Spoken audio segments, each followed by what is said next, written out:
Hi friends, please subscribe to Amravati Media and press the bell icon for more latest updates. రాజకీయ party దిశగా cockroach ఉద్యమం. రాజకీయ party దిశగా బొద్దింకలు అడుగులు వేస్తాయా అంటే అవుననే సమాధానం వస్తోంది. కేంద్ర విద్యాశాఖ మంత్రి ధర్మేంద్ర ప్రధాన్ రాజీనామాతో దేశవ్యాప్తంగా కాక్రోచ్ జనతా పార్టీకి ఊహించని రీతిలో మద్దతు లభిస్తోంది. ఈ పోరాటం ఇంతటితో ఆగదని సీజేపీ వ్యవస్థాపకుడు అభిజిత్ దీప్కే అన్నారు. రాజకీయ పార్టీ దిశగా అడుగులు వేస్తారా అనే ప్రశ్నకు సీజేపీ ప్రతినిధి అస్తోష్ రామ్కా స్పందిస్తూ భారతదేశంలో దేనికి కాదనకూడదు అని అభిప్రాయపడ్డారు. అయితే ఉద్యమం అధికారాన్ని సాధించడం లక్ష్యం కాదని అన్నారు. విద్యా వ్యవస్థలో పారదర్శకత, పరీక్షల సంస్కరణలు, విద్యార్థులకు న్యాయం కల్పించడమే తమ ప్రధాన ఉద్దేశమన్నారు.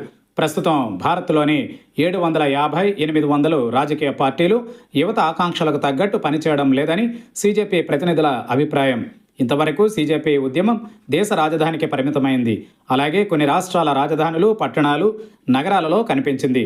కానీ కాక్రోచ్ల పోరాట స్ఫూర్తి మాత్రం ప్రతి మనిషికి చేరింది. దీంతో వివిధ సమస్యలపై ఉద్యమాన్ని క్షేత్రస్థాయికి తీసుకువెళ్లాలన్న ఆలోచన, కార్యాచరణ సీజేపీలో కనిపిస్తోంది.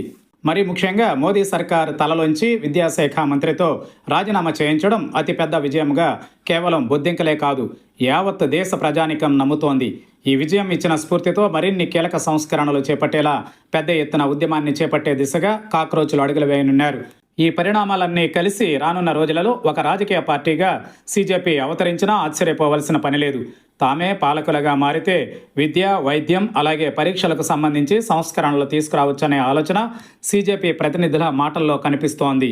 అందుకే పూర్తి స్థాయి రాజకీయాల్లోకి వస్తారా అనే ప్రశ్నకు భారతదేశంలో దేనికి కాదనకూడదనే లోతైన అర్థం వచ్చేలా సీజేపీ ప్రతినిధి మాట్లాడడాన్ని అర్థం చేసుకోవచ్చు.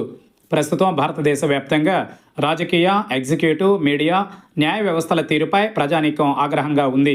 ఈ వ్యవస్థలలో సమూల మార్పుల్ని తీసుకొచ్చేందుకు అద్భుతమైన ప్రభుత్వం ఏర్పాటు కావాలనే ఆలోచన ప్రతి ఒక్కరిలో ఉంది. అలాంటి నమ్మకాన్ని కలిగించే యువత ఎన్నికల క్షేత్రంలో నిలిస్తే ఆదరించే అవకాశం ఎక్కువ.